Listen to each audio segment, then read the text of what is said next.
All right, folks, we're going to talk about social media assessments. This is one of the first things that you need to do when you get a client.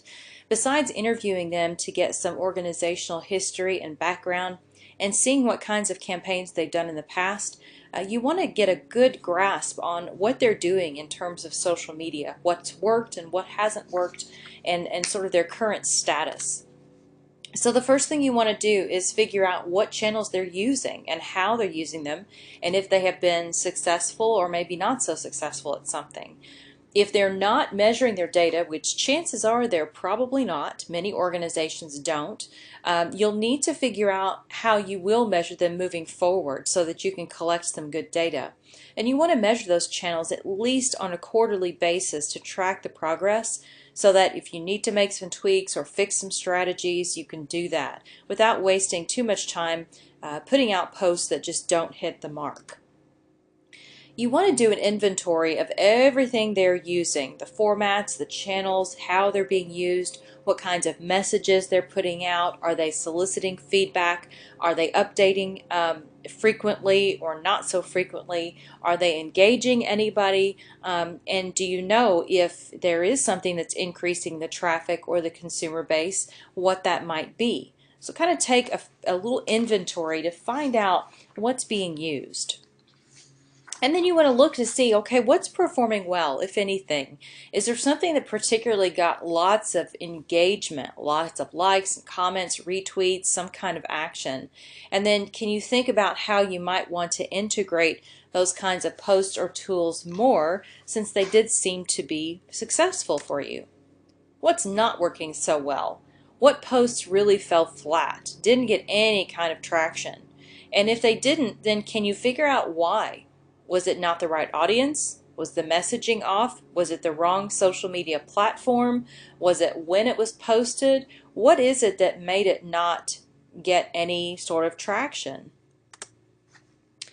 And then what's sticky? Does your message across your channels maintain a consistent underlying tone? One of the things that a lot of people do incorrectly is they do what's called mixed messaging, where they have a sort of a different brand tone on all these different channels, and there's no consistency there. Now, you don't want to post the exact same content on every single platform. That's not the point. But you want to make sure the tone is consistent across platforms. Social media is there to support your company's overall business objectives. So you need to use social media to provide further insight into the organization. The messaging has to be consistent with your brand across platforms. And then you want to ask yourself, are you helping the organization achieve goals and objectives, or are you simply window dressing and fluff and kind of nice to have? What you don't want to do is relegate yourself out of a job. You really want to use social media to help those established business goals get met. If you're behind on those goals, what can you do to help with social media?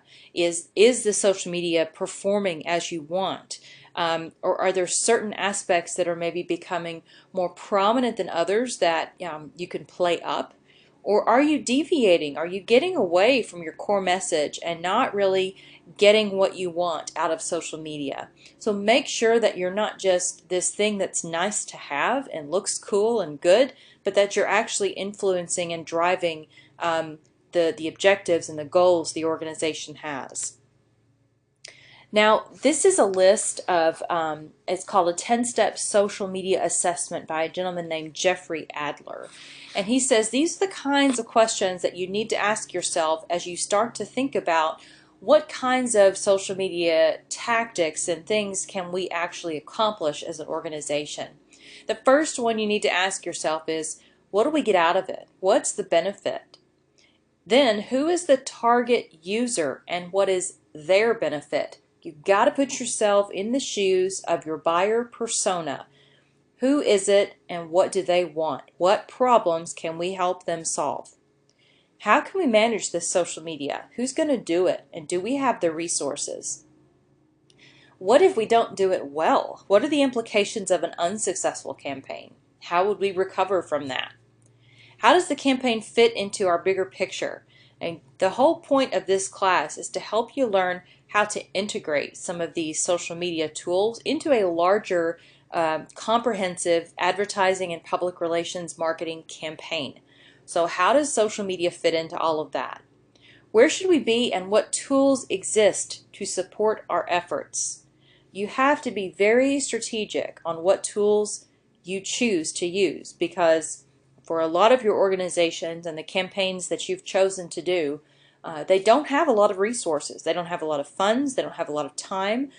They may not have people who have a lot of technical savvy. So you really have to think strategically, what are the best tools given our current situation and what we want to accomplish?